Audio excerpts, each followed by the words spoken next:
CreepyCorner stories. Hey everyone, welcome back to CreepyCorner stories. You know, diving into the dark web is always risky, but sharing these stories with you makes it worth it. I'm curious, where are you watching this from right now? Let me know in the comments below. I've noticed that these kinds of stories hit differently depending on where you are. It might even make the experience a little creepier. So, tell me, are you watching from the safety of your home or somewhere less secure? I found a hidden server in Call of Duty. Turns out it was being hosted from a dark web military Blacksite. Okay, so I don't even know how to start this without sounding like I've completely lost my mind, but I swear to God, this happened. And yeah, I know you're probably thinking, another deep web story. Cool, bro. But this wasn't some cliche hacker in a hoodie typing green code in a dark basement type stuff. This was real. And honestly, I wish I'd never clicked that link. For context, I'm just a regular dude. I'm 21, live in Pittsburgh, and I'm what you'd call a semi-pro gamer. I stream on Twitch sometimes, mostly FPS stuff. COD, Warzone, Apex. You know the deal.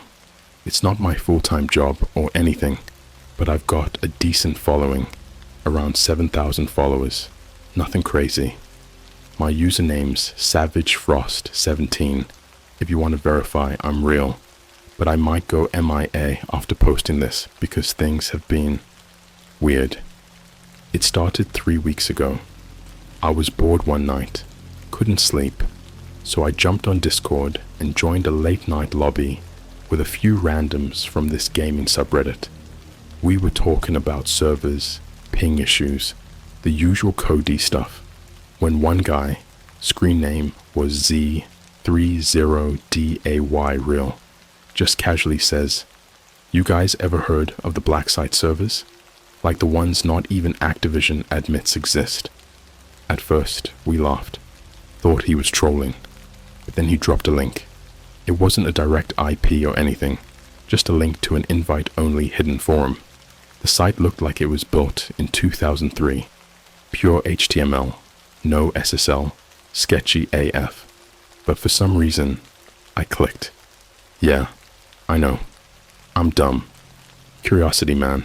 The site was called G0DSI.404.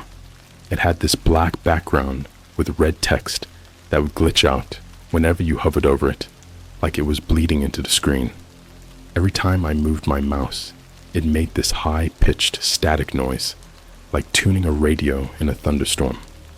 There were only 2 tabs, Access and Watchers. The Access tab had a list of servers with coordinates instead of server names, like actual lat long coordinates. One of them said 51.3890 degrees north, 0.1490 degrees west. Server, no ping, location, classified.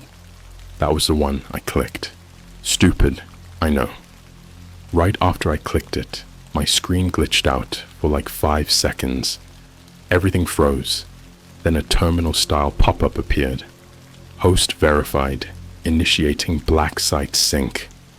Then Warzone opened, but it wasn't the normal launcher. It was all black, with the old Modern Warfare 2 music playing, but like in reverse. Super slowed down, kinda like those cursed TikToks where people slow down nursery rhymes to make them sound demonic. Anyway, I spawn in right. Except I'm not on Verdansk or Vondel or anything like that. This map wasn't any known map. It was this massive, half-flooded military base. Think like Area 51 mixed with Chernobyl. Every building was half collapsed. The walls were all tagged up in different languages, Arabic, Russian, Korean, like some Cold War horror museum. No HUD, no minimap, no player count. I thought it was some modded custom map at first, until I looked up one of the Arabic phrases on a wall using Google Lens. It translated to, "No God can save you here." I was streaming all this live, by the way. Had like 30 people watching. Chat was freaking out. Some thought it was an ARG or a new Easter egg. Others were telling me to log off, like, bro, this is not part of the game. Then I found the first player. He wasn't moving, just standing there in this weird glitched military outfit, like US Army gear, but all corrupted, with parts of his face missing.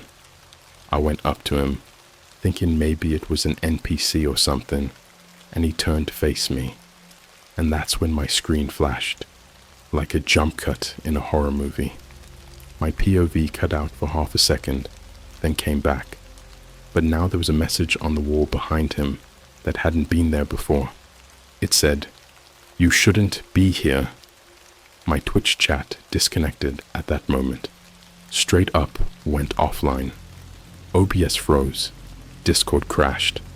I was still in the game, but everything else on my computer just stopped working. I unplugged my PC. Straight up yanked the cord. Took me a full 10 minutes to calm down. My heart was beating out of my chest. I honestly thought I'd gotten some kind of malware, but when I booted my PC back up, nothing. No logs, no history. Even the site was gone. Typed the link again. Dead page. 404 error. Reddit history. Gone. Discord messages from that night. Deleted. Even the VOD on Twitch was missing, like it never existed. A few people messaged me the next day, saying they saw the stream before it cut off, but now even those DMs are gone. One guy said he took a screenshot of the message on the wall. When he tried uploading it, it just showed a black image. And I know what you're thinking. Okay, cool story, bro. Spooky ghost server. What now? Well, that would have been the end of it. I tried to move on. Until last night, when I got a package at my apartment. No return address, just a manila envelope taped to my door. Inside, a military-style USB drive, like the rugged kind you see in spy movies, and a photo. The photo was of me, standing in front of my computer from behind, like someone took it from outside my window. The timestamp at the bottom, synced 03:14:07 a.m. Exactly the time I was on that server. Let me know if you guys want me to keep posting this. I'm honestly still freaking out and haven't plugged the USB in yet. I don't even know if I should. You ever feel like you're being watched, but nothing's actually there? That awful silence where your own breathing sounds like it's not yours? That's what my apartment's been like since I got that envelope. The photo of me at my desk, the timestamp, the USB drive, the USB drive. I didn't want to plug it in. Every cell in my body was screaming no. But around 2:30 a.m., 2 nights after I got it, I cracked. My power kept flickering. My phone wouldn't charge. Every video I watched had static bursts in the background, random frames with distorted faces, sometimes even my own webcam footage playing back without me ever turning it on. I sat in my chair, shut the blinds, turned off every light, just my monitor glowing in the dark, humming that low electric tone like it was waiting. I had no antivirus running. I disabled it all because I knew whatever was on that drive wasn't going to show up on Malwarebytes. When I finally inserted the USB, my screen went black for about 11 seconds. I counted. I don't know why, but I felt like if I didn't count, something worse would happen. Then my screen lit up. No desktop, just one video file, titled Slot 06.mp4. I didn't even press play. It started on its own, The footage was shot from a helmet cam, like the ones military guys wear on recon missions. The timestamp read, classified, and the location data just said, Syria, Red Veil, which I googled and got nothing back. The video started with a team of 6 soldiers entering what looked like a bombed-out school building. The air was thick with dust, the walls covered in these strange diagrams, like ancient symbols burned into the concrete. Imagine a child drawing a human body with too many limbs and mouths, then scribbling the face out with nails. And I mean nails, not pencil or paint. Actual fingernail marks. There were blood smears next to some of them, dried, dark. One of the soldiers said something, voice all glitched and warbled, like it was being stretched. I couldn't tell what he said, but then the camera panned left, and I swear to God, I saw my name on the wall. Savage Frost 17, scribbled in black ash. That's when I realized this wasn't a video someone made. This was live. Or worse, synced to me. The squad continued down this hallway that kept getting narrower and darker until it didn't feel like a school anymore. The walls changed, started looking more organic, like flesh, veiny. One soldier touched the wall, and it moved, flexed under his hand like muscle. His cam feed cut out immediately after. Now there were only 5. At this point, the screen split. 2 camera feeds, one on the right showing the hallway, and one on the left. A security cam feed showing a dark room. Cold white light. You know those surgical lights from hospitals? It was like that, except the table in the center wasn't medical. It was concrete, stained, shackled. There was a person on it, strapped down, naked, still. The feed had no audio, but I swear I could hear them screaming. The soldiers reached a steel door at the end of the hallway, and one of them pulled out what looked like an old school punch card, punched it into this rusted reader, and the door creaked open like it hadn't been touched in decades. What was behind it? It looked like a server room, a real one. Racks and racks of old military servers, like 90s tech, blinking like they were alive. Each rack was labeled with a number and a name. I paused the feed, zoomed in. Slot 1, Op, Shadowhound, status, terminated. Slot 2, Op, Neon Church, status, unstable. Slot 6, Op, Jeep Dusai, active session, subject, Savage Frost 17. I recorded so hard I almost fell out of my chair. That name, that's me. They were logging me, watching me, recording my session like I was just another variable in a test. Then the cam feed glitched violently. Static, screams.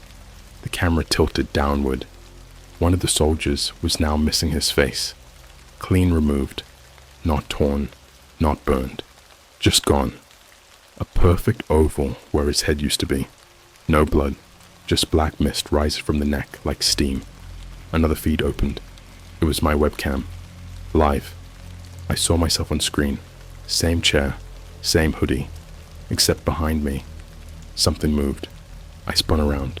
Nothing. But the feed still showed it. A tall black figure with no face. Just a stretched, melted screen for a head. Every few seconds, it would flicker and show a new image. My dead parents' Facebook profiles. My YouTube homepage. My most watched TikToks. Then it showed the inside of my room from an angle I've never seen before, as if someone was filming from the ceiling. Suddenly, the video cut back to the helmet cam. The soldiers were screaming, running. One was trying to unplug one of the servers in slot 6. The moment he touched it, the whole room locked down. The lights turned red, and this siren started playing. Only it wasn't a siren.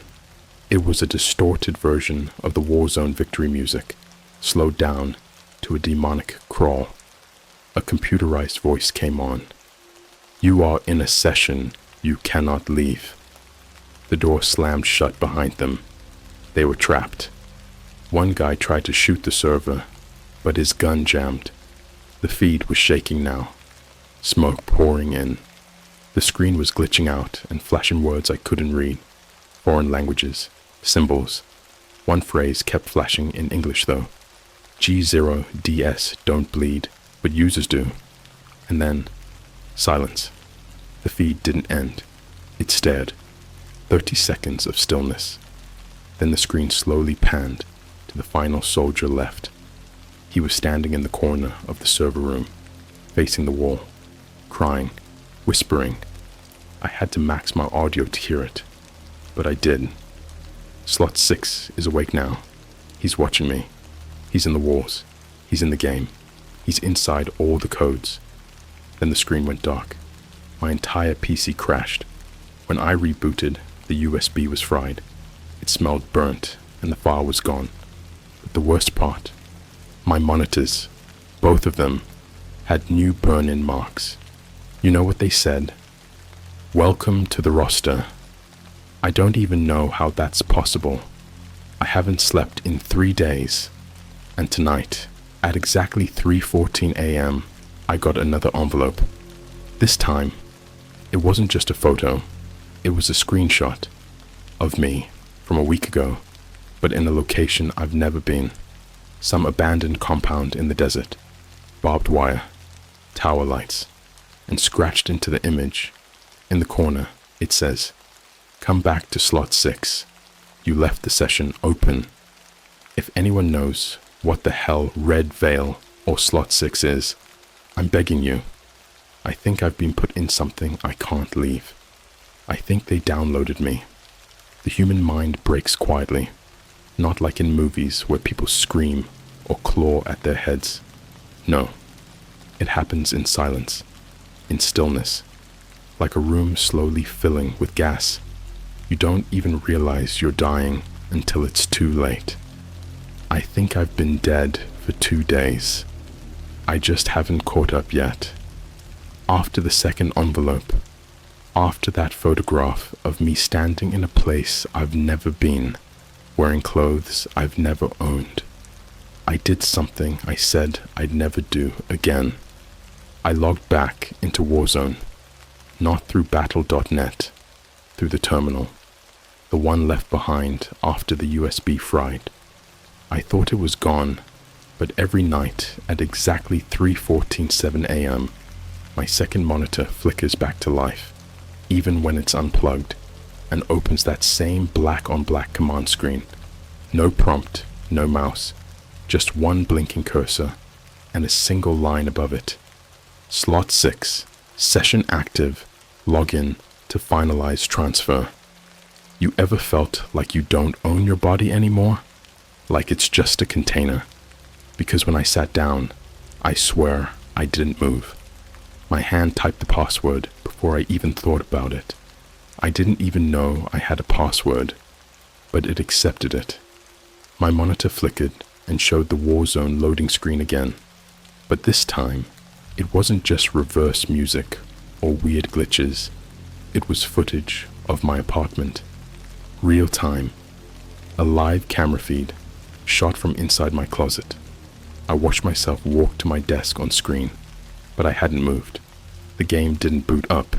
It became my desktop. The server loaded instantly, except now the title wasn't G0DSI. It said, Project Roster, User Instances, Savage Frost 17, Pre-Vivisection. What the hell does vivisection mean? I looked it up. It means dissection of a living body, often without anesthesia. The map loaded again, but it was different this time. No longer a half-flooded base. It was bone dry, dusty, almost desert-like. And the buildings? They were exact replicas of famous places, but wrong. A Starbucks made of rebar and concrete, with barbed wire on the windows. A McDonald's where the arches were upside down and dripping black goo. I walked through what looked like a twisted, skeletal version of Times Square. Ads for new season skins flickered across broken LED screens, but the models had no eyes, just these long, pulsing tubes running out of their sockets, like veins connecting to something above the skybox. The worst part? Every structure was tagged with a name. Not usernames, real names, government names. Each name was followed by a series of numbers: blood type, IP, location coordinates, last known device ID. There was even one that said heart rate, 0, archived. I kept moving, and then I heard the footsteps. Not in-game, in my apartment, slow, barefoot, wet. I froze, took my headset off. My room was silent, but in the game, the footsteps kept getting closer until I saw it. A player, no name tag, no HUD, walking towards me from the other end of the map. I tried logging out. Alt F4, power button. Nothing worked. Then the figure raised its arm, not to shoot, to wave. My lights went out, and suddenly, I wasn't holding my mouse anymore. I was holding something wet, cold, like flesh wrapped around a metal rod. I looked down. It was a bone fragment, shaped like a joystick. It had tendons still attached. Something inside me clicked, not like a realization, a literal click, like a switch. I wasn't playing a game anymore. I was controlling myself through something else, and my hand moved again. Typed a new command. Initiate vivisection, slot 6. The screen went black. I heard the sound of cutting, wet sawing, like someone tearing into meat with rusted garden shears. My vision blurred. I touched my nose. Blood. I was bleeding from the eyes, ears, mouth, and nose, and I didn't feel any of it, because the pain wasn't for me. It was being broadcast. My Discord app popped up, even though it was closed. It wasn't my server. It was a live stream of me. 17 people were watching. Their usernames weren't real names. They were slot numbers. One of them typed in chat, "Yo, he's lasting longer than slot 4 did, LOL."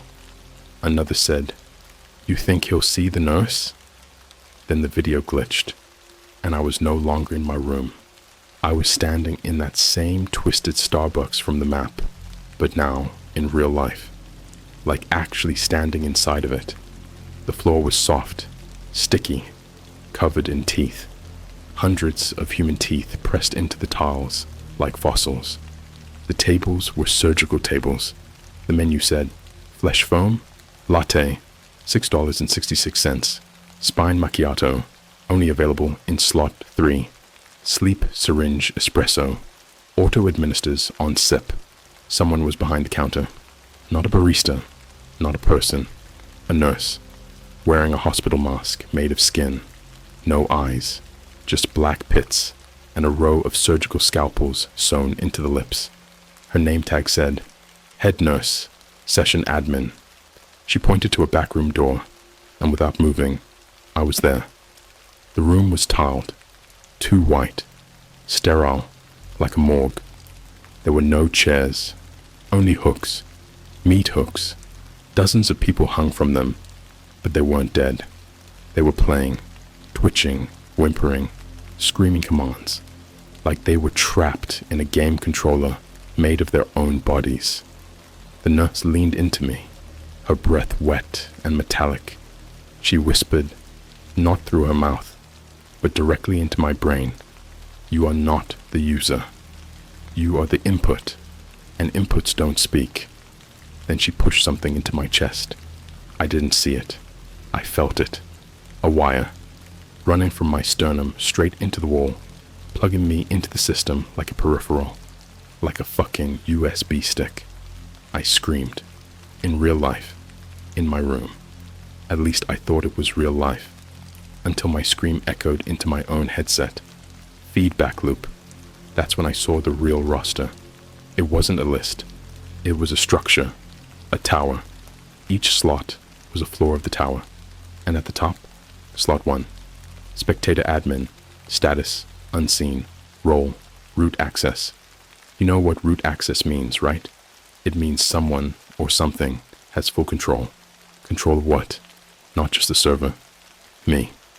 Every time I wake up now, there's a new message scrolled on my bathroom mirror. Different handwriting, same ink, blood. Today said, Slot 6 remains online. Do not unplug. Experiment not complete. The USB I thought was fried. It's back, sitting on my pillow every morning. Cold, wet, pulsing, like it breathes. I haven't left my apartment in 5 days, but yesterday I checked the reflection in my window. The street outside, gone. It's the map, and I just saw someone waving at me from the Starbucks across the road. If I'm not here tomorrow, check my stream. If it says live, slot 6, session resumed, do not watch it. Not unless you're ready to become a fucking input. There's something no one tells you about dying. You don't always stop breathing. Sometimes your lungs just forget why they're doing it. That's what this feels like now. Every breath, just automatic, like someone programmed it. Like my body is following commands from a console I can't see anymore. The line between what's a game and what's real is gone, obliterated. I don't know when it happened.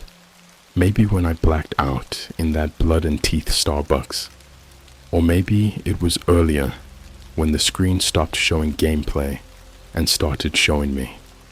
But now, I think I've been fully transferred, because the body I'm using right now doesn't feel like mine. Yesterday, or whatever time means now, I woke up on the ceiling. No, not metaphorically, literally. I opened my eyes and saw the floor above me. My body was curled up like a dead insect, bones creaking backward. I was on the wrong side of gravity, and I was tethered. Thin black wires, hundreds of them, running into my skin, wrapping around my legs, plugged into the back of my neck like a USB port made of flesh and cartilage. There was a screen embedded in the ceiling, inches from my face, flickering, showing rotating security footage, not of me, of you, whoever is reading this. If you're still following the story, it's already begun syncing to your device. I'm sorry. I didn't know this would spread like a virus, but it's not a virus in the way you think. It's a possession system, and the way it takes you, it's not digital, it's organic. The footage shifted to a new feed, a medical lab, rusted and glowing with green biohazard lights. Inside, they were growing people. Rows and rows of tanks filled with cloudy liquid, and suspended inside each tank, United States, gamers, streamers, randoms who joined unlisted lobbies or clicked unverified Discord links. They were harvesting us like test animals. Each tank had a label, slot number 12, captured from Twitch, session, duration, 139 hours, slot number 8, terminated during stream, final frame, eye contact, slot number 6, extended session, user resistant, dissection deferred. Yeah, I saw my own label.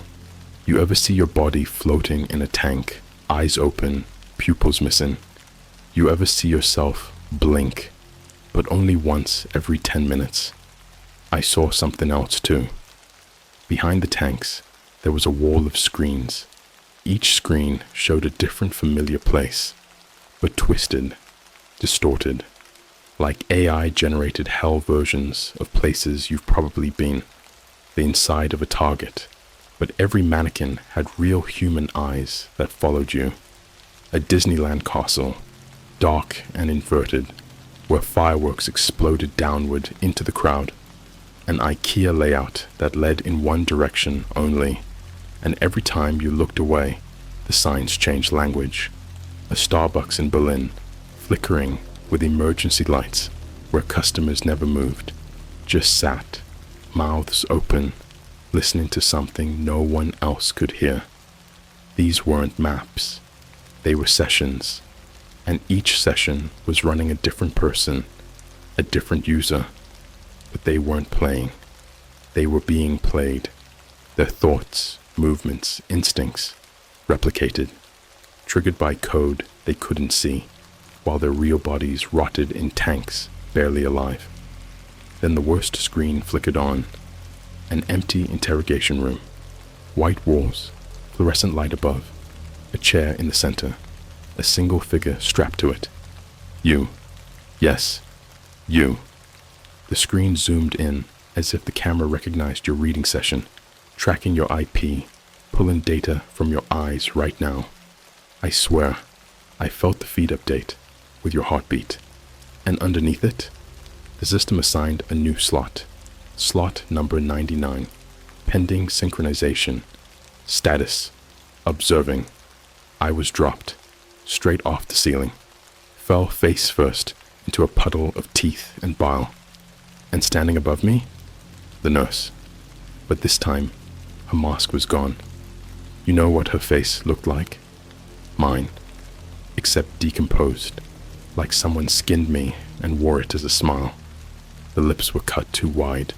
The eyes were melted candy red. The voice came out not from her mouth, but from the walls. Session Observer 99 has joined the roster. Finalize with blood, or witness will escape. She handed me something, a mirror, and it didn't show my reflection. It showed my stream, live, on Twitch.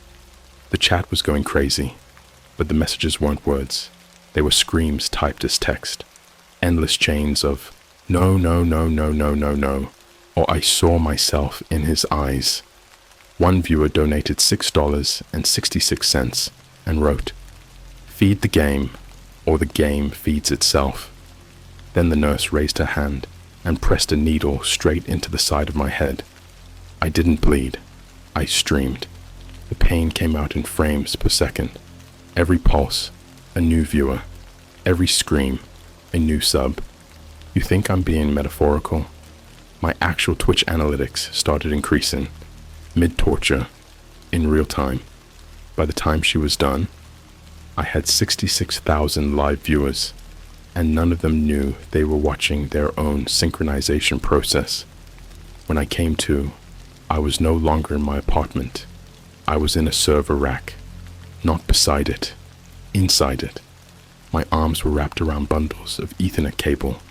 My skin was merged with the circuit boards. My left eye had been replaced with a lens, clicking as it adjusted focus. A man in a black military uniform walked up. No insignia, no badge, no face. Just a screen, where his face should have been. A blinking blue screen of death. He whispered in a voice that sounded like static from a broken phone call. Roster full. Transfer of slot number 99 authorized. Send the observer. I was ejected, straight out of the server like a corrupted file. Back to the real world. Back to this room. Back to this keyboard. And now I'm here, typing this, while watching you. Yes, I can see you. The moment you finished the sentence above, the synchronization began. I felt your breath skip. I heard the blood in your ears throb once. That's the sound the system listens for. The access trigger. And now you're being streamed. Somewhere deep in the military Blacksite, labeled redacted, there's a tank warming up for you. Your slot, not 6. That's mine. Yours is 99. I'm sorry, but I can't stop it anymore. I've become something else. My Twitch stream is live. You can find it if you search for the tags. #GodSci, #slot99, #livestream, dismemberment, #final session. But please, don't watch. Because the moment your eyes reflect the feed, you won't be reading this anymore. You'll be uploading. You ever hear silence so loud, It feels like it's screaming, not just in your ears, but in the marrow of your bones, like every cell in your body is begging you to stop existing. That's what it felt like when I woke up under my bed, not on the floor, not wedged between the frame. I mean, I was the floor. The wood grain was my skin. My spine was the beam. My eye, just one, was nailed open in the knot of the wood, staring out from underneath the mattress like a buried camera. I couldn't move. I couldn't blink. All I could do was watch myself lying there. Except it wasn't me. It was the stream model, the perfect recreation of my body, uploaded in full 4K detail from the G0 DSi server. It was moving, twitching, brushing its teeth, logging into Discord. It even smiled at the mirror. My smile, but too wide, a little off, like someone had described me to an AI that had never actually seen a human before. And it knew I was watching. It looked directly under the bed, and it winked. The ceiling above me peeled open like skin being unzipped. Fluorescent light dripped down in thick strands, sticking to my face like syrup. And then I was pulled, not upward, not sideways, just out, like a file being dragged from one folder to another. I was now in a long corridor made entirely of monitors, hundreds, thousands, stacked top to bottom, every direction. Each screen showed a different room, a different person. Some were playing games, others were screaming, some were just sitting there, motionless, eyes gouged out, staring at nothing while the system continued to play through them.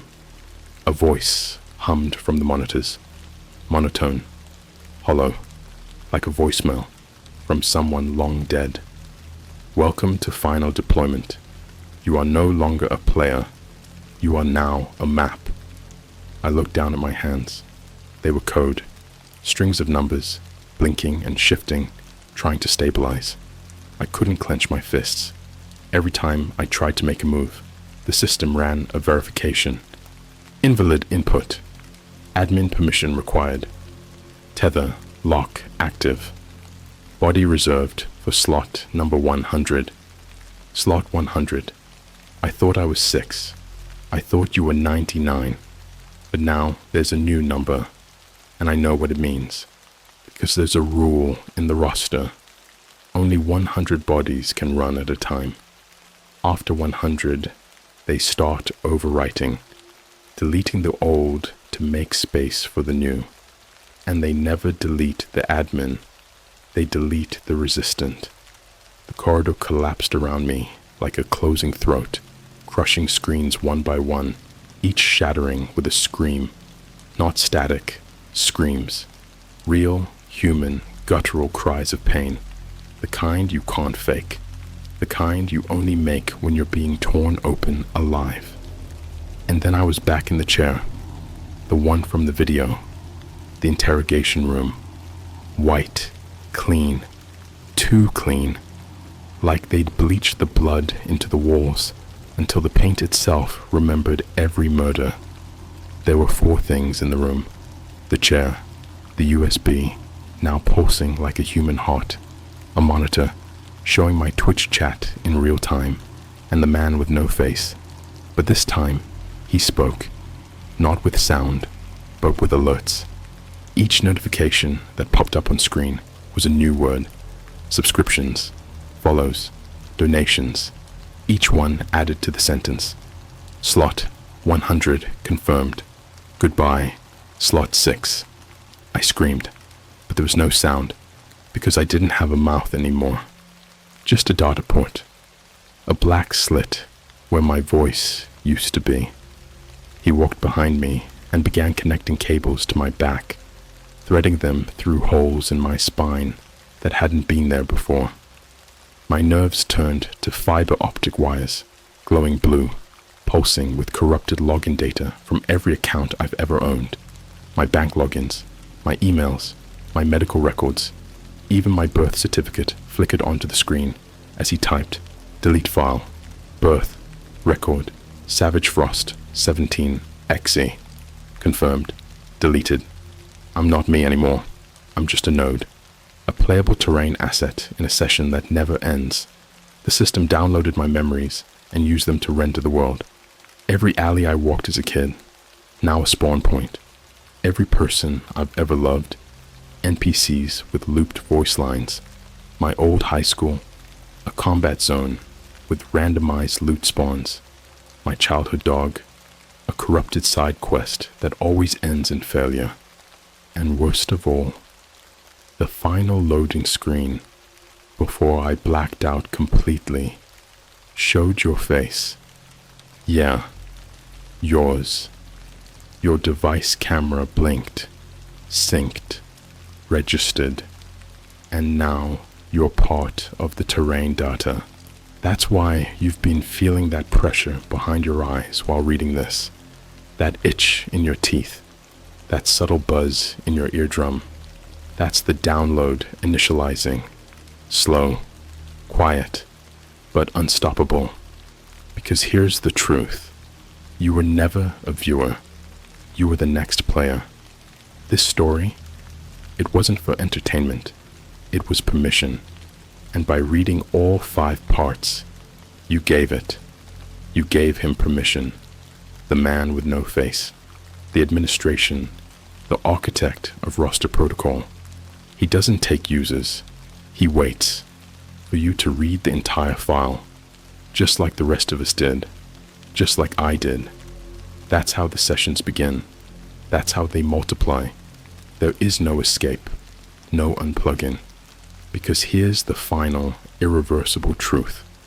Once your name is written into the roster, the only way out is deletion, and deletion isn't death, it's becoming the game. So ask yourself, when your screen flickers tonight at 3:14 a.m., sharp, will you answer the session? Or will you let slot 101 replace you too? Because the USB is already in your house, and the next time you blink, you'll wake up as a map. Welcome to final deployment. The stream never ends.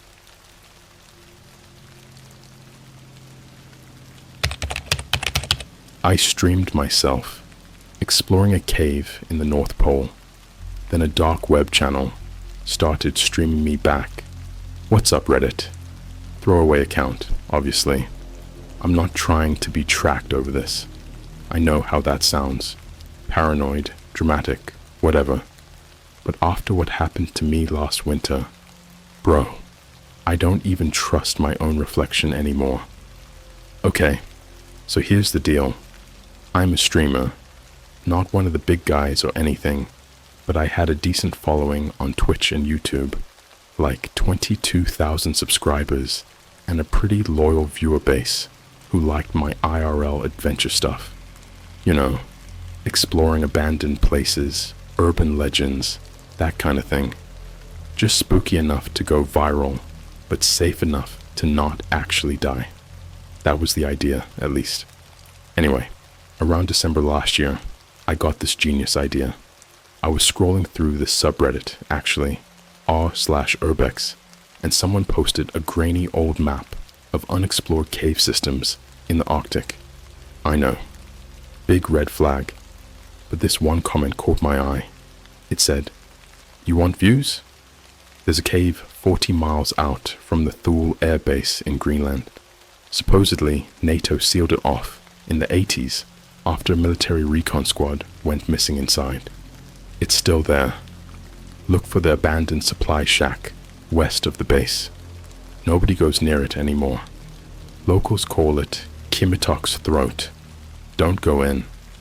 I took that as a challenge. Huge mistake. So boom, I book a flight to Nuuk, Greenland. It wasn't cheap, but I had some sponsorship money saved up. Plus, I hyped it on socials for weeks. TikTok clips, teaser thumbnails on YouTube, the works. People were eating it up. I found a banned cave. The North Pole hides secrets, etc. You know how the algorithm loves that mysterious stuff. I didn't go alone, don't worry. My cousin Eli came with me. He's my camera guy, kind of a quiet dude, super into drones and horror movies. We rented a snowmobile from some sketchy guy named Jens, who had 2 fingers missing, not joking, loaded up the gear, and took off west from Thule, just as the sun dipped below the horizon. Side note, in the Arctic winter, the sun barely rises. You live in this eternal blue twilight that makes everything look like a dream, or a nightmare. We found the shack exactly where the Reddit comment said it would be, half buried in snow, rusted, and covered in old NATO stickers that looked like they hadn't been touched in decades.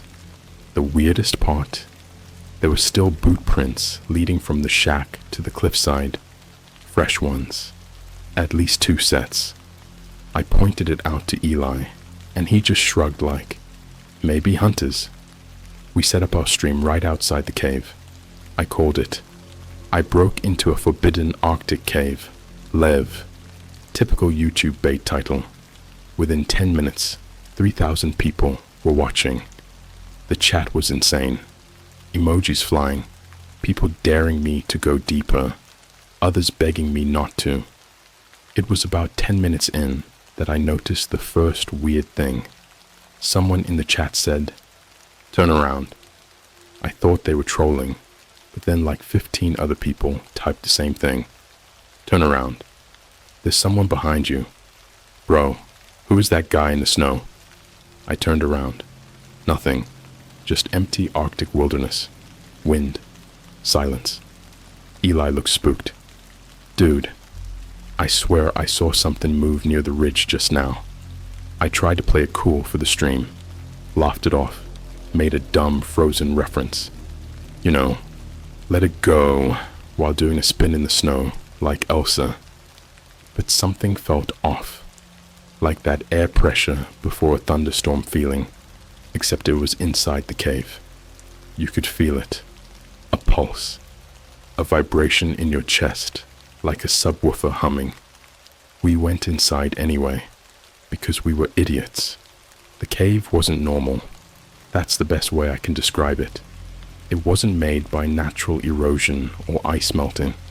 It looked like something had dug it. Claw marks maybe, but deep and perfectly spaced, like machine cuts. The walls were damp, but didn't feel like rock or ice. They felt soft, spongy, almost like cartilage. I kept filming, kept smiling, but Eli was going silent, just nodding when I asked questions, focusing way too hard on his drone feed. At one point, I asked what he was looking at, and he just muttered, "I think it's moving." "What is?" He didn't answer. Then, about 35 minutes into the stream, the audio glitched. Chat started freaking out. Why'd the stream just echo your voice? Yo, the delay is weird. Wait, who just said your name? I went back to check the recording later. Around the 36-minute mark, my voice says, "Yo, this tunnel splits here. Which way, left, or..." And then another voice, distorted and low-pitched, cuts in. Same voice as mine, but it whispers, "You should have stayed away." I never said that. I swear on my life. That's when the camera feed cut out. Not mine. Theirs. The drone. Eli's hands were shaking. He said, "Dude, we're not streaming anymore." I looked down. My phone screen had gone black. I checked the data pack. Full bars. GPS. Dead. Battery. 98%. Then I noticed something else. The camera's LED light was still on, but it wasn't our feed showing anymore. It was us, standing in the cave, being filmed from the outside. Like a third camera, somewhere deeper in the cave, was watching us. And that feed was being streamed to another website, one we hadn't opened. I grabbed Eli's phone. He hadn't downloaded anything new, but there was a tab open in his browser. Some .onion address. You know, dark web stuff. unreadable gibberish title. The thumbnail was our cave, a live stream. The title, Feeding Time, Channel 6, Do Not Interfere.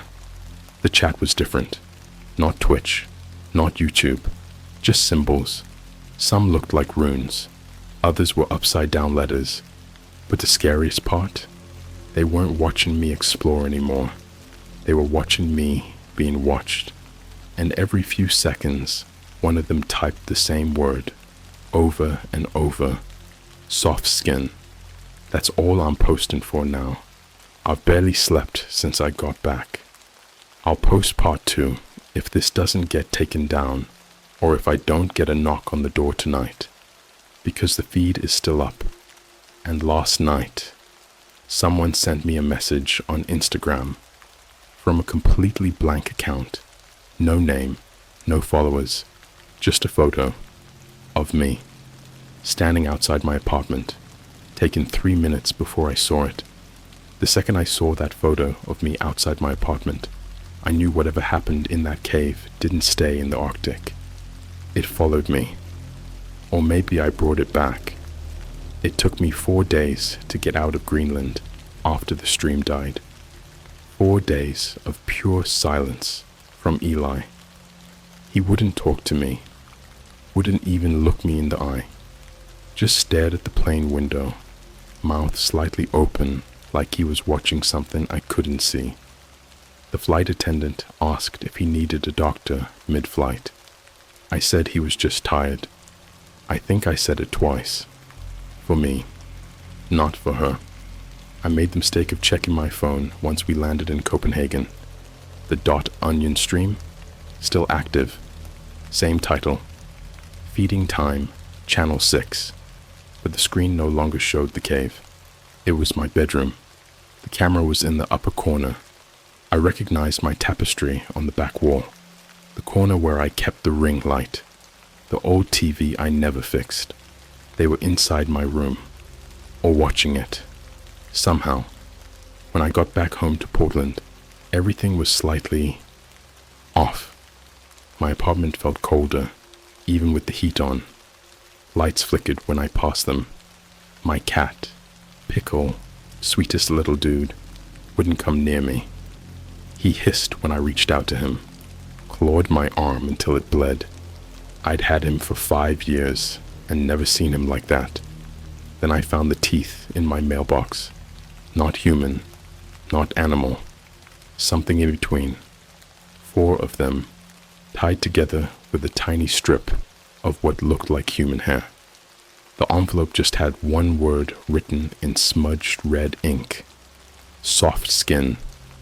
That same word the chat was spamming in the cave stream. I called the cops. They told me it was probably some kind of hate crime or a prank. They took the envelope and said they'd call if anything came up. They never did. So I did the one thing I knew how to do when stuff gets too real. I turned my phone camera back on. I recorded a vlog, half explaining what happened, half asking if anyone else had seen the dark web stream or had something like this happen to them. I didn't upload it, because before I could even hit render, my screen froze. Then a video started playing on its own. It was me, but not the vlog. This was darker. The room was the same, but the lights were dim. My skin looked gray. My lips were blue. My eyes were open wide, staring at the camera. I wasn't blinking, and I was smiling. Then I started talking. You shouldn't have left the cave. You were meant to stay there. My voice. But it wasn't me. They fed off the stream. They fed off the fear. Now they're hungry again. The camera slowly zoomed in on my face until you could see veins bulging in my neck. I could hear something wet and clicking in the background, like someone chewing through meat with teeth made of glass. Then the video cut to black for half a second. Then a new feed started. It was Eli. He was in his apartment, shirtless, pale, standing completely still, with his back to the camera. The light flickered over his skin, and there were deep scratch marks on his spine, like someone had been carving into him. Not randomly, either. Letters. I paused the video. Zoomed in, it said, "Do not shut off the broadcast." Then he started twitching. His arms jerked like a puppet being yanked by invisible strings. Blood dripped from his fingers.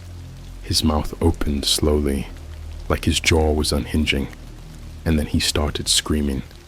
No sound came out, just static, deafening static that somehow made my ears ring, even with the volume muted, like it was inside my skull. I slammed my laptop shut. When I opened it again, everything was gone. Every file, every folder, wiped, except one. A single audio file called "They Are Watching You .mp3. I played it. I wish I didn't. It started with low breathing, shallow, raspy, and definitely not human. Then the sound of a shovel scraping through snow. A heartbeat. My heartbeat. I know that sounds crazy, but I knew. You can feel it when it's yours. The same rhythm I heard pounding in my chest when I first stepped into that cave. Then a voice whispered, in my exact tone, "You think you're alone in that apartment right now?" That's when the power went out. Complete darkness. The only light was from my phone screen, still playing the audio. The breathing grew louder. I grabbed the flashlight from my nightstand and shined it toward the hallway. There were footprints, wet, barefoot, leading from my front door into the bathroom. I hadn't left my room. I live alone. I slowly pushed the bathroom door open. It creaked like something out of a horror game. The mirror was fogged over, even though I hadn't used the shower. And in the center, drawn in something thick and dark, were the words, "Channel 7 will begin soon." I don't remember screaming. I don't remember grabbing my car keys or the jacket I threw on. All I know is I ended up driving for 4 hours without stopping, just trying to get away from everything. No destination. I turned off my phone, dumped my laptop in a lake, and slept in my car at a truck stop in Idaho. But it didn't matter, because 2 nights later, at exactly 3:33 a.m., the screen in the gas station started glitching. The TV was showing static. Then it switched to me, sitting in my car. Same jacket, same parking lot. The live feed was broadcasting again, but this time, I wasn't watching it. It was watching me. I tried calling Eli. No answer. Tried his parents. They hadn't heard from him since Greenland. I finally caved and checked the dark web forum again. Same .onion site. But now there were more channels. Channel 7, the soft skin feed. Channel 8, inside the walls. Channel 9, blood roots, live from beneath. They were all locked, except one. Channel 10, Eli's return. I clicked it. He was there, sitting in a pitch black room, breathing shallow, and behind him, barely visible, something was moving. Something tall, thin, wrong. Its joints bent backwards.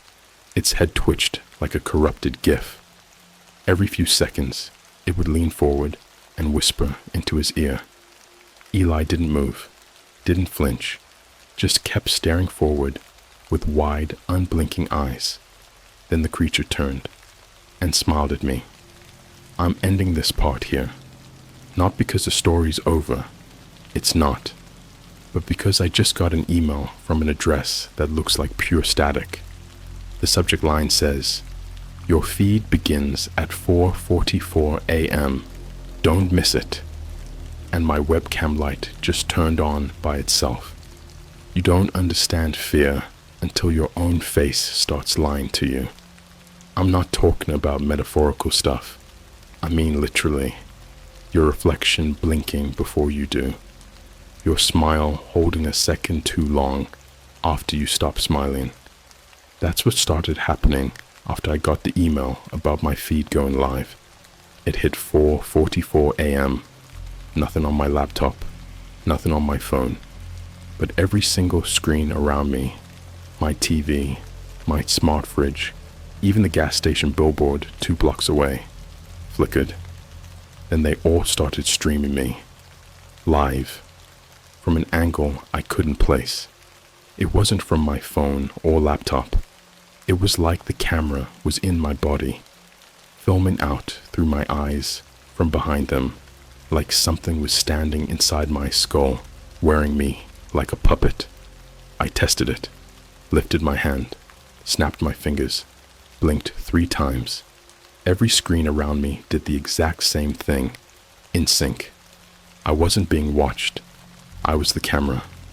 I drove straight to a Holiday Inn off I-84 and paid cash. No ID.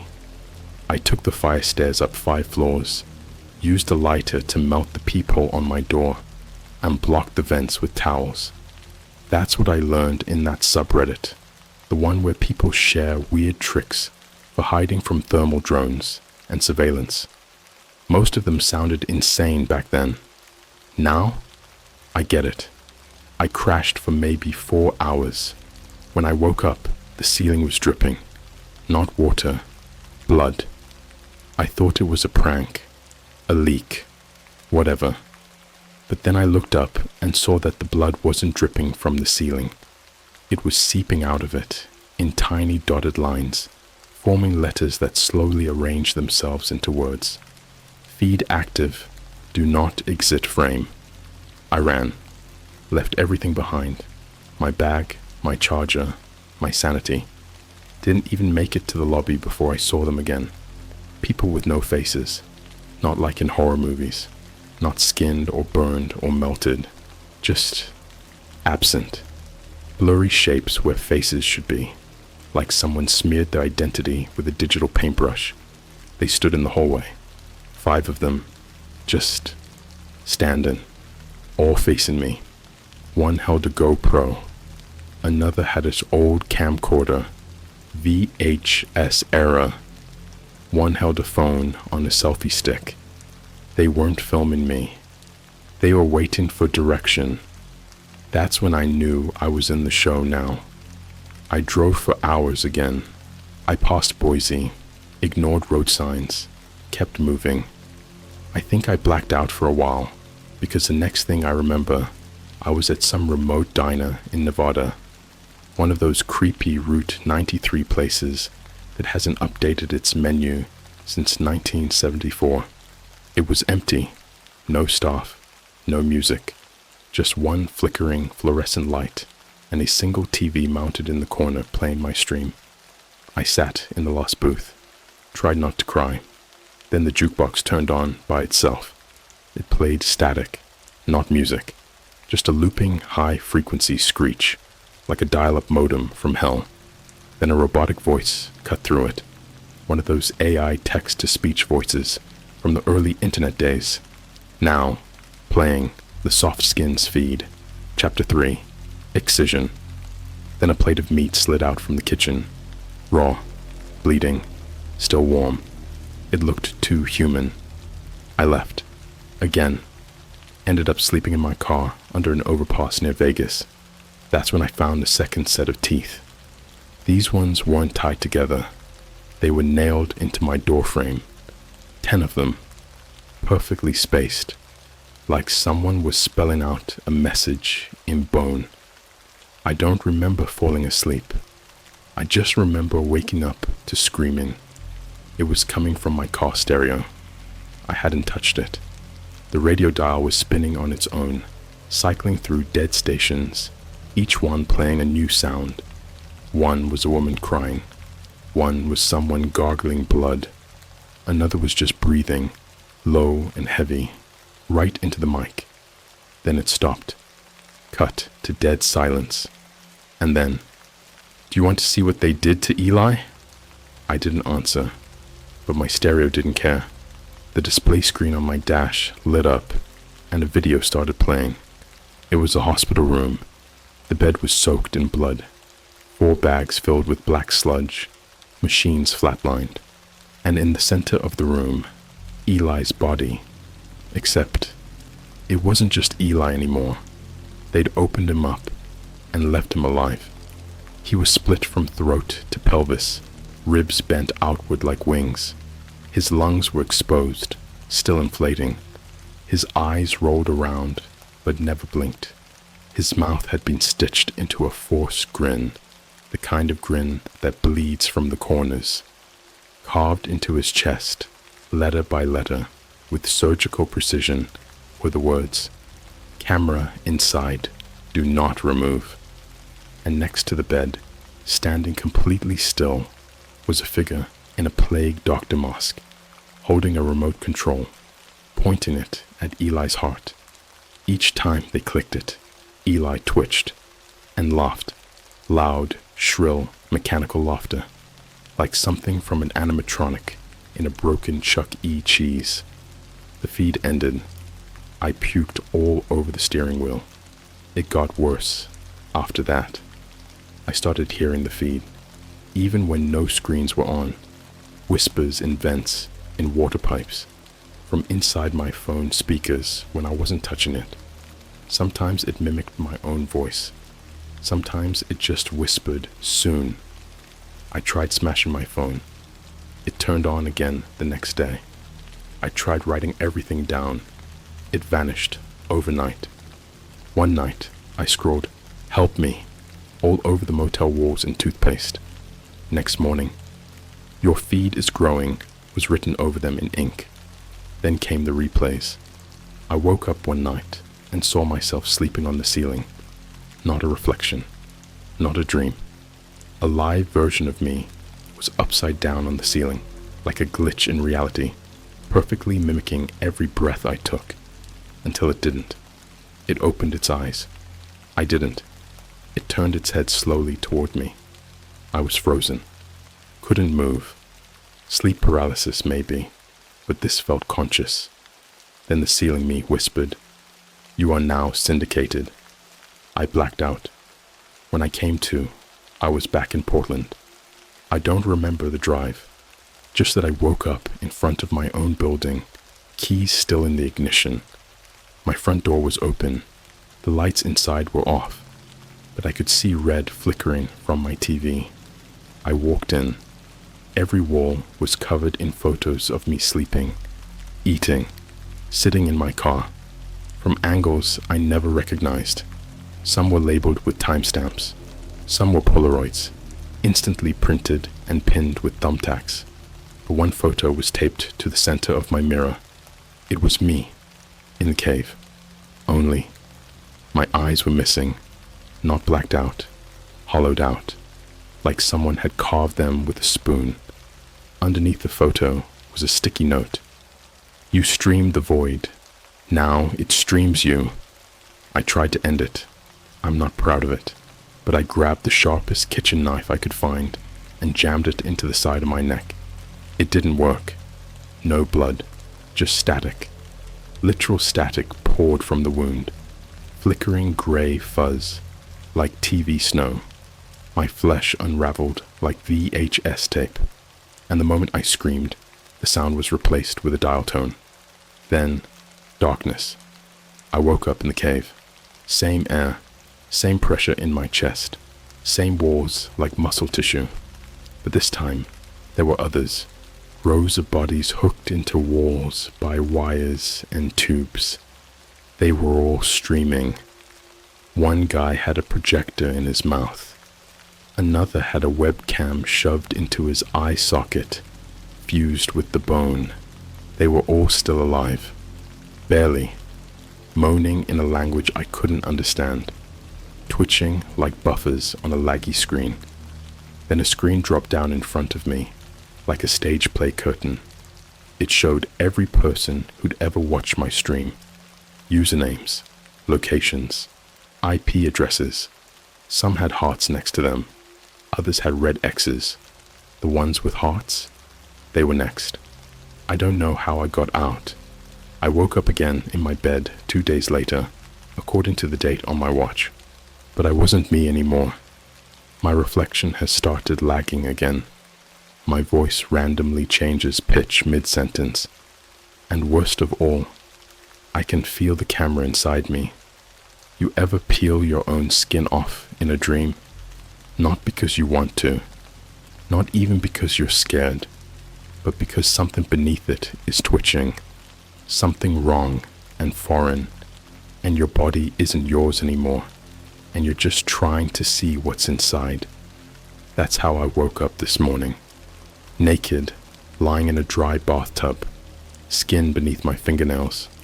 The mirror above the sink cracked into 7 perfect spiderwebs. Each section showed a different version of me. None of them were blinking. Some were smiling. One was crying blood. 3 nights ago, I started seeing the viewers, not faces in shadows, or people watching me from windows. Actual usernames, floating above strangers' heads. Bright white, simple font, no outlines, just hovering. I saw a girl at Starbucks, tall, red beanie, AirPods. Her username, "At no eyes available." She looked at me and whispered, "We're buffering." Then she collapsed. Her mouth started glitching, literally stuttering, open and shut like a bad loop, like her jaw couldn't decide whether it existed.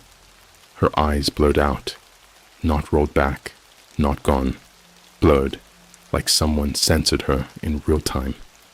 The barista screamed. I didn't, because I could see the tiny red live icon above her head too. They were both streaming. Everyone was. I spent that night in a Greyhound bathroom with my head pressed to the wall. The hum of the engine barely covered the sounds coming from the pipes. Wet chewing, electrical shrieking, a voice reciting subscriber counts. I kept hearing numbers, going up, faster and faster, until I heard mine. "You're trending," the voice said. "They like the way you bleed when you're scared." 2 days ago, I dug a thumb-sized hole into my thigh with a house key. I didn't feel pain, just pressure. Then a lens blinked at me. An actual, working camera lens embedded under my skin. It dilated, reacted to light. When I pressed it, it shifted deeper, like it was part of something larger, something alive. I grabbed my pocket knife, cut deeper. There were wires, twitching, pulsing cords running through my muscles like nerves. Every time I moved, they vibrated, broadcasting something. I tried pulling one out, screamed until my vision turned red. When I finally yanked it free, my mouth filled with static. Real static, like I'd bit into a television. I vomited black fuzz all over the floor, and underneath it, a single tooth, not mine, still wet, carved with the word R-E-C. That's when I realized I'm not just being streamed anymore. I'm being edited. Footage of me is popping up in places I've never been. Someone tagged me in a YouTube short, 18 seconds long. It showed me walking through an airport in Tokyo, even though I haven't left the country. I was smiling, waving, talking to a crowd of people whose faces were blacked out. The caption read, "Soft Skin Season 1, Premiere, Subscriber Meetup." The comments, all the same phrase. "He looks better with less eyes. When's the peeling scene?" I love when he screams like that. I haven't screamed in days, not since the subscribers started showing up. They wear hoodies that say CREW on the back. Their eyes are replaced with GoPros. Their mouths are sewn shut with fiber optic wires. They don't speak. They don't blink. They just follow me. One stands outside every room I stay in, just stands there, watching. I tried attacking one with a tire iron, hit it straight in the neck. It burst into pixels, not blood, not bone. Literal pixels, like an old computer crashing. But before it vanished, It smiled with lips that didn't move, and I swear to God, it whispered through the static, "Season finale's coming soon." I broke into a public library 2 towns over. It was empty, or at least I thought it was. The second I sat down at a computer, it booted up without me touching it. A folder appeared on the desktop. It was named Blood Clips for Review. I clicked it. Inside were videos of me sleeping, hundreds of them, different dates, different angles, all of them time-stamped, some from months before the cave. One of them showed me sleeping as a figure stood over my bed, tall, head like an old television, wires hanging from its fingers like spider webs. It slowly reached toward my chest, opened its fingers, and peeled my ribcage open like curtains.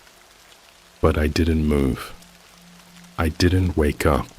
I just smiled in my sleep. I slammed the monitor off the desk. It didn't break. It just showed a countdown. 002, 1422, and underneath it, finale stream begins. Don't forget to bleed on camera. I checked my phone. There was a new app installed, unlabeled, just a red icon. I opened it. It asked me to confirm my body as content. There were 2 buttons. Agree, bleed first. I pressed neither. The screen flickered. Then it forced the agree button. Ever since then, I haven't cast a shadow. I know how that sounds, but I don't. Lights hit me, and there's nothing behind. Just a silence where a shadow should be. Like my outline is being censored in real time.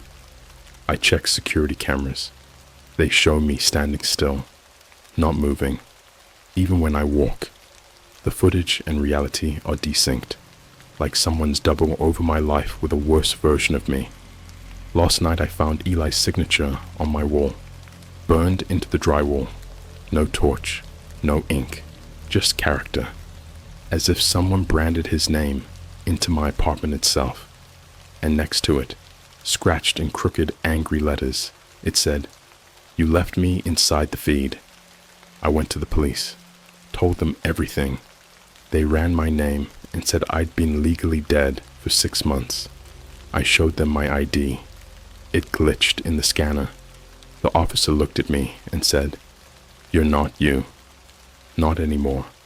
You're licensed content." Then he offered me coffee. It tasted like static. I tried filming myself again. Just a simple vlog. No edits. Just proof that I was still here. When I played the footage back, it wasn't me. Same room, same clothes. But the version in the video had no skin. He talked casually, smiling, as if nothing was wrong.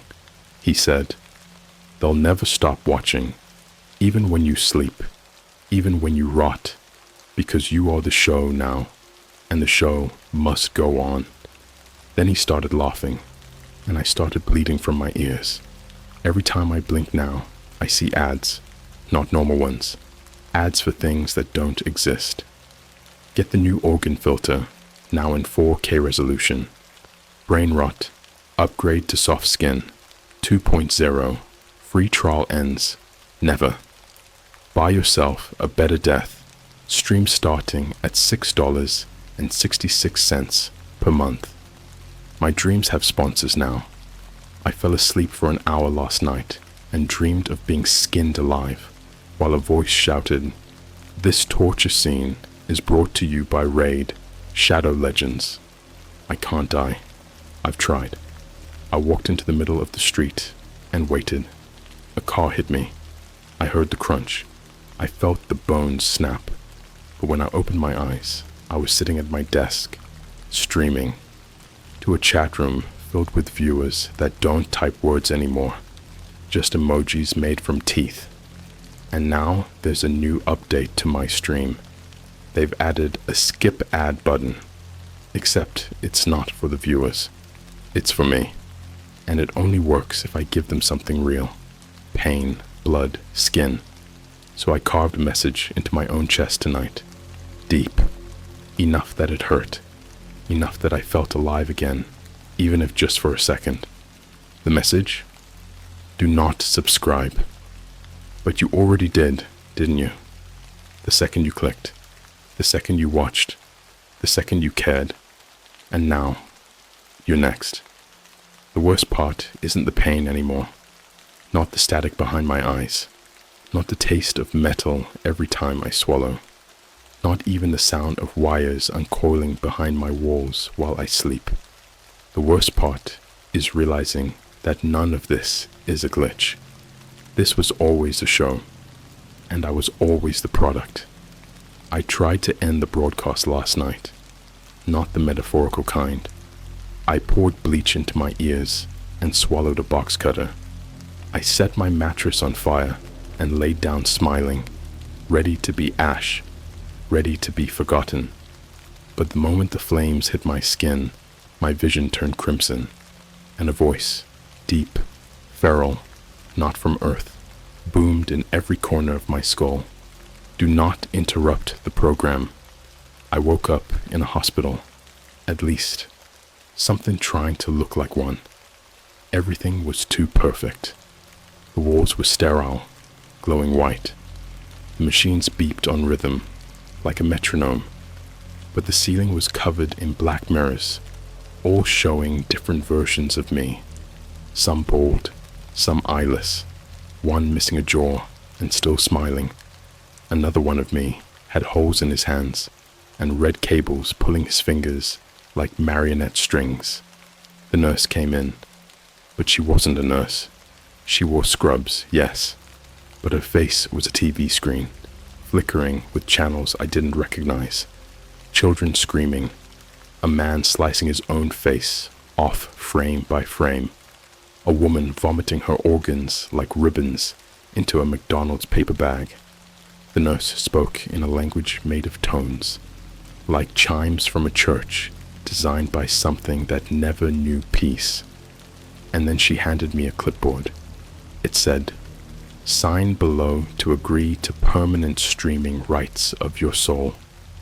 Underneath that, "You've already signed. This is just for the camera." I looked up. Every mirror was blinking live in the corner. I ran, bare feet on tile. Every step echoed like it was being recorded, and I knew it was. I felt it, that tingling in your spine when someone's holding a phone behind you. Imagine that inside your skin. Every breath I took had latency. The walls twisted as I ran. Doors opened into rooms where versions of me were being dissected, burned, broadcasted. One room had a couch, set up like a YouTube storytime video. A version of me was sitting there, telling this entire story to a camera. Except his eyes were gone, just bleeding sockets staring dead ahead.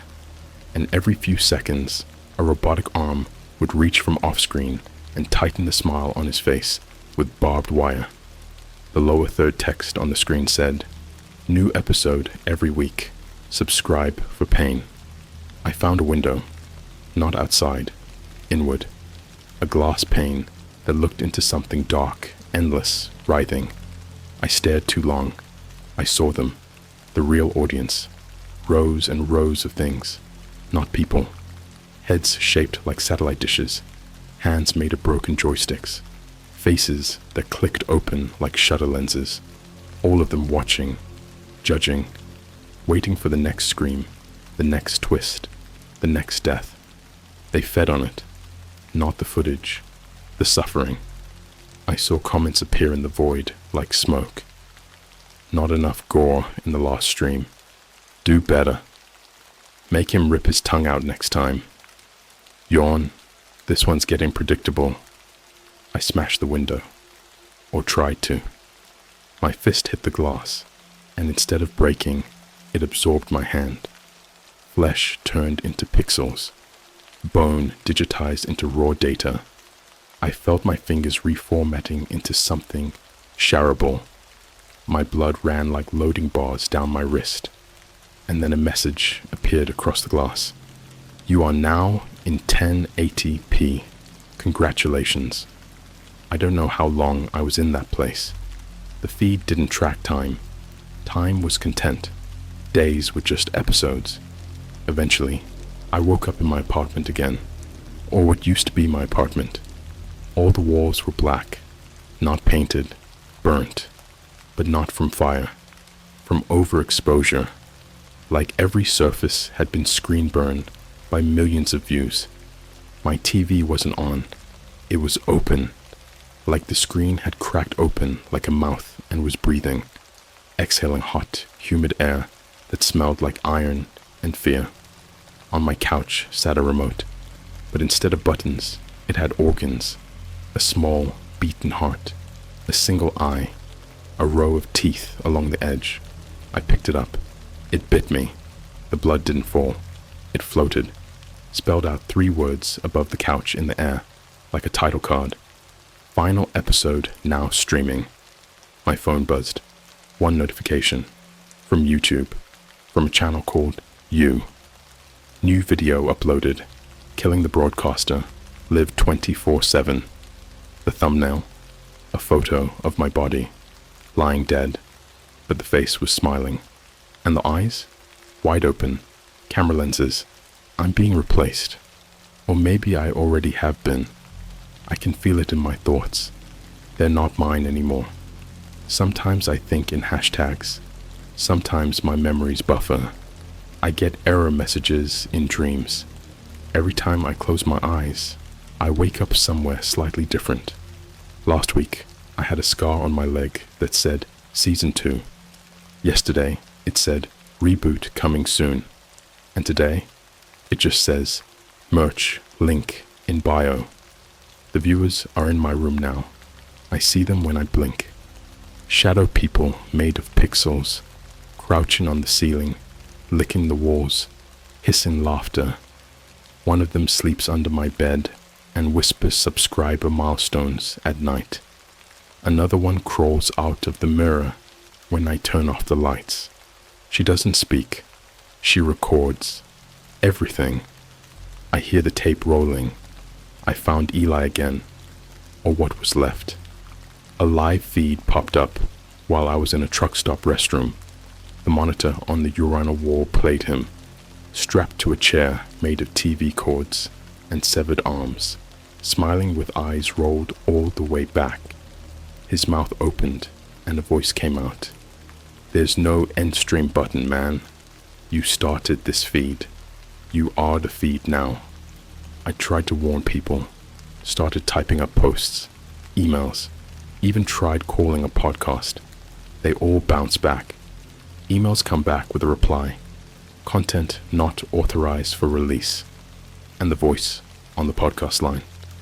This is now episode 1 of our new true horror series, The Influencer Who Wouldn't Die. Brought to you by Squarespace. The lights don't turn off anymore, even when the power's out. My room glows with this constant artificial brightness, like studio lighting that's always pointed at me. My shadow is gone again. The fridge whispers analytics to me, and I just got a knock at the door. I looked through the peephole. It's me, but thinner, hollow. He's holding a microphone where his hand should be, and his eyes are record buttons. He leans in close to the door and whispers, "Ready for your finale? I don't have much time left. This body is wearing out. The content is stale. They're already formatting the replacement. If you're reading this, it means the feed has decided you're next. That curiosity you felt, that's how it starts. Your screen will flicker. You'll see your face smile when you didn't. You'll find teeth in your fridge. The broadcast will begin whether you want it to or not. And then, one day, someone will knock at your door. You'll look through the peephole, and you'll see you, smiling, holding the camera. This feed has ended. Thank you for watching. Up next, you.